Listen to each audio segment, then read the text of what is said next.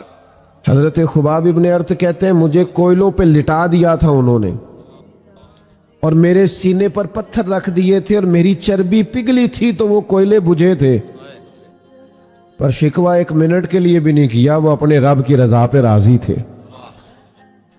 ہم نے کیا بھی کچھ نہیں، ڈیوٹی بھی کوئی نہیں، مشقت بھی کوئی نہیں، کام بھی کوئی نہیں، اور ٹینشن بھی سب سے زیادہ ہے، پریشانی بھی بہت زیادہ ہے۔ خدا کے بندو اپنے مالک کے فیصلوں کو ماننا سیکھو، اس میں حسن ہے، اس میں ٹھنڈک ہے، اس میں تسلی ہے۔ بہت سارے لوگ زندگی میں کچھ اور بننا چاہتے تھے، پر اللہ کی رضا کچھ اور تھی۔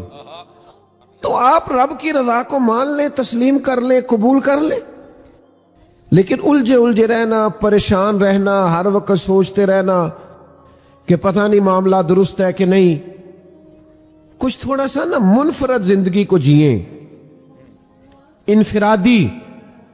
یعنی اگر کبھی تکلیف آئے تو سکھ بھی تو آئے ہیں نا بڑے سارے، ساری زندگی دکھ تو نہیں نہ رہے۔ وہ کسی خاتون کا اختلاف ہو گیا تھا اپنے شوہر کے ساتھ 3 دن پرانا، تو وہ کسی سیانے آدمی کو پنچایت میں 3 دن کی باتیں سنا رہی تھی، اس نے مجھے یہ کہا، اس نے مجھے برا بھلا کہا، اس نے مجھے تھپڑ مارا، اس نے مجھے یہ تکلیف دی۔ تو بزرگ سیانے تھے، وہ کہنے لگے بیٹا شادی کو کتنی دیر ہو گئی؟ اس نے مثال دے رہا ہوں سمجھ لے، اس نے کہا 15 سال۔ کہنے لگے بیٹا یہ تو 3 دن کی بات بتا رہی ہے نا، باقی بھی کوئی بتا۔ کبھی شوہر نے جوڑا لے کے دیا ہو، کبھی اس نے تجھے تحفہ دیا، وہ 3 دن کے صرف 2 ہی یاد ہے بھئی۔ سکھوں والی بھی کوئی، محمود غزنوی کنوں کھا رہے تھے مالٹا، تو وہ انہوں نے پہلا کنوں چھیلا، اس کے اوپر سے چھلکا اتارا تو ایک ٹکڑا پہلی کاش اس کی ایاز کو دی، اس نے بسم اللہ پڑھی اور گٹ گٹ کر کے کھا گیا۔ دوسری محمود نے اپنے منہ میں رکھی تو بڑا کڑوا ہے بھائی، بڑا کسیلا ہے، بڑا ترش ہے، بد ذائقہ ہے، تھوک ڈالی، اور پھر کہنے لگے ایاز تو کھا ہی گیا ہے، ذرا برابر بھی تو نے اظہار نہیں کیا کہ کڑوا، کسیلا، بد ذائقہ کنوں ہے۔ تو ایاز کہنے لگے بادشاہ میں نے نہ ذائقہ دیکھا ہے نہ کنوں دیکھا ہے، میں نے تو یہ دیکھا ہے کہ ہاتھ کس کے ہیں، ساری زندگی تیرے ہاتھوں سے میٹھے ملے ہیں اور کھائے ہیں، اور آج ایک کڑوا اگر میں تھوک دیتا تو آئینے وفاداری تو نہیں تھا نا۔ ہاں دکھ قبول محمد بخشا، دکھ قبول محمد بخشا، دکھ قبول۔ لفظ قبول کا پتہ ہے نا آپ کو، کبھی زندگی میں آپ نے قبول قبول کہا ہوگا، جو رہ گئے ہیں وہ کہہ لیں گے، تو یہ قبول بھی بڑا مزیدار ہے۔ کہتے ہیں دکھ قبول محمد بخشا، بس راضی رہن پیارے، دکھ قبول محمد بخشا، راضی رہن۔ اور دیکھو کیسی لطیف بات کی ایک درویش نے، کہنے لگے مارو مارو مینو مار مکاؤ، مارو مارو مینو مار مکاؤ، کوئی عذر نہ پیش لے آواں، جے سونا ہی میرے دکھ وچ راضی، جے سونا ہی میرے دکھ وچ راضی تے سکھ نو چلے ڈاواں۔ بھائی اتنے شکوے نہ پیدا کریں، مطمئن رہنا سیکھیں، زندگی میں جو نعمتیں ہیں ان کے ساتھ جینا سیکھیں۔ خوش رہنا سیکھیں، اطمینان قلبی کے ساتھ وقت صحابہ کی شان یہ ہے کہ وہ اپنے رب سے راضی رہے، جب انہیں مکے میں پتھر پڑتے تھے تب بھی وہ راضی تھے، اور جب اپنا گھر بار چھوڑ کے مدینہ ہجرت کرنی پڑی تو پھر بھی بڑے راضی تھے، اور جب 14 صحابہ بدر میں شہید ہو گئے تو پھر بھی وہ بڑے راضی تھے، اور جب 70 لوگ بدر میں شہید، احد میں شہید ہوئے، 70 یا 72 لوگ شہید۔ ادھر دیکھو، حضرت سعد بن ابی وقاص رضی اللہ تعالیٰ عنہ فرماتے ہیں صبح جب جنگ ہونی تھی نا تو رات میرے پاس حضرت عبداللہ بن جہش رضی اللہ تعالیٰ عنہ آئے، کہنے لگے ایک دعا نہ مانگے دونوں بھائی مل کے؟ واہ واہ آپ دعا مانگے، میں آمین کہوں گا، پھر میں مانگوں گا، پھر آپ آمین کہیے گا۔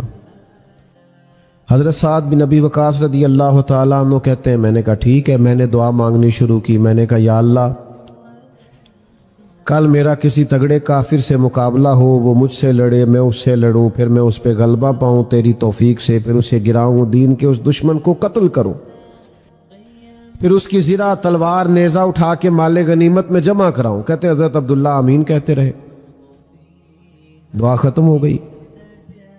اب وہ کہنے لگے میں دعا مانگوں گا، آپ نے آمین کہنا ہے۔ فرماتے وہ دعا مانگنے لگے، کہنے لگے یا اللہ کل میرا نہ کسی تگڑے کافر سے مقابلہ ہو، وہ مجھ سے لڑے، میں اس سے لڑوں، اور جب ہم گتھم گتھا ہو جائیں تو اے اللہ پھر وہ کافر مجھ پہ غلبہ پا لے۔ تو میں نے یوں آنکھ کھولی، یہ کیا دعا ہوئی؟ کہنے لگی اللہ پھر وہ مجھے گرا دے، پھر وہ مجھے شہید کر دے، پھر وہ میری آنکھیں نکال لے، ناک کاٹ دے، کان کاٹ دے، وجود کے ٹکڑے ٹکڑے کر دے۔ کہتے ہیں پھر وہ کہنے لگے اللہ جب میں کٹا ہوا وجود لے کے تیرے حضور حاضر ہونا تو پھر تو مجھ سے پوچھے کہ عبداللہ یہ تیرا حال کس لیے ہوا؟ تیرا تو گویا کسی سے ذاتی معاملہ نہیں تھا، یہ حال کس لیے ہوا؟ تو میں چاہتا ہوں میں تیری بارگاہ میں عرض کروں مالک یہ تیرے لیے کرایا ہے، تیرے حبیب کے لیے کرایا ہے، اور عرض یہ ہے کہ تو صرف اتنا فرما دے کہ عبداللہ سچ کہتا ہے۔ او بھائی ساری زندگی سکھوں کے سودے کرنے،